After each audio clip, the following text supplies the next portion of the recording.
Biophysical assessment and economic valuation estimation results have been used at both national and subnational level for sustainable development planning, poverty reduction strategies, development of indicators that demonstrate the contribution of selected ecosystem services to the national economy, and application of innovative policy tools such as payment for environmental services in the 4 pilot countries.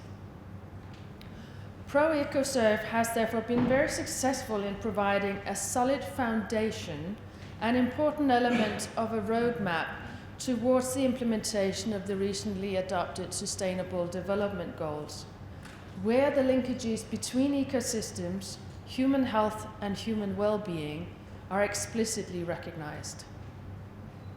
You'll hear more about the significant achievements of ProEcoserve today and tomorrow, but please allow me to highlight just a couple of achievements by the 4 pilot countries.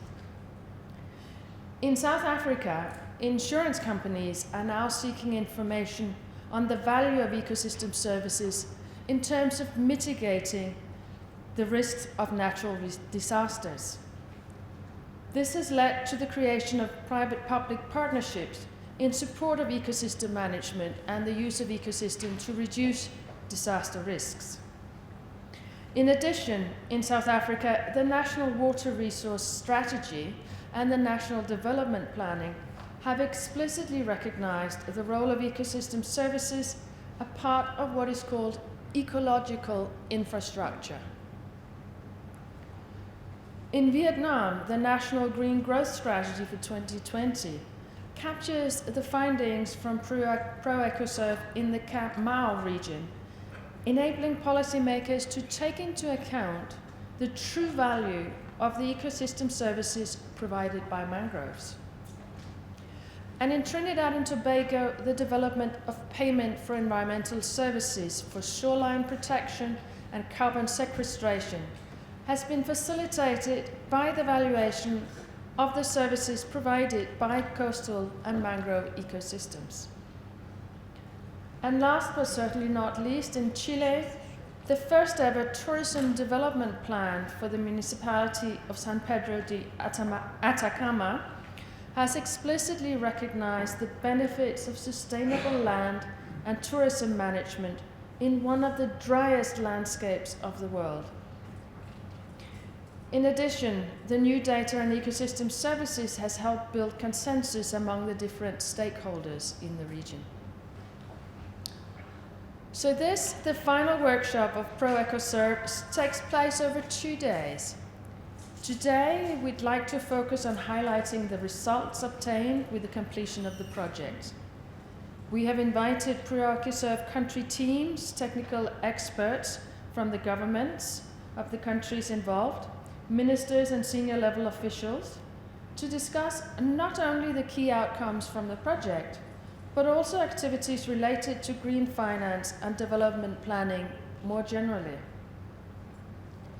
Following a keynote presentation this morning by Professor Anil Markandia, panel discussions and roundtable sessions will provide a platform to share experiences and lessons learned, and to discuss how to create political buy-in and encourage policy-oriented dialogues in the field of economic valuation and accounting of ecosystem services and natural capital.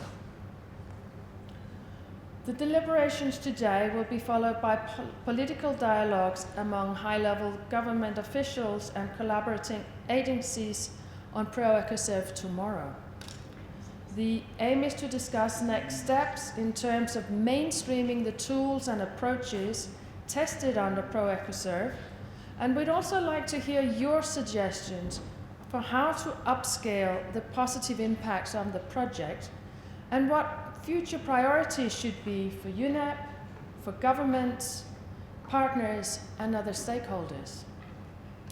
We also kick off tomorrow by a keynote speech, this time by Professor C.R. Babu from the University of Delhi in India.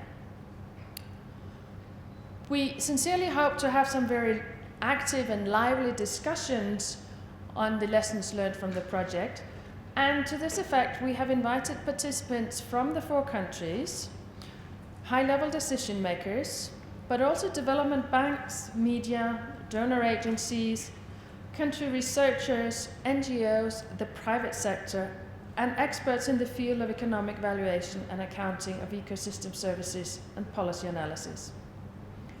It's our hope that participation of representatives from other related initiatives, such as UNEP's Inclusive Wealth Report, TEEP for Food and Agriculture, RED+, the Poverty Environment Initiative, and the Green Growth Platform will further enrich the discussions and help identify synergies with the tools and platforms established under ProEcoServe. The main aim of this workshop is to promote a better integration of ecosystem assessments, scenario development, and economic valuation of ecosystem services into national and subnational plans for the implementation of the Sustainable Development Goals. I wish you all very successful and fruitful deliberations in this workshop and look forward to your active participation and inputs to the discussions. Thank you very much.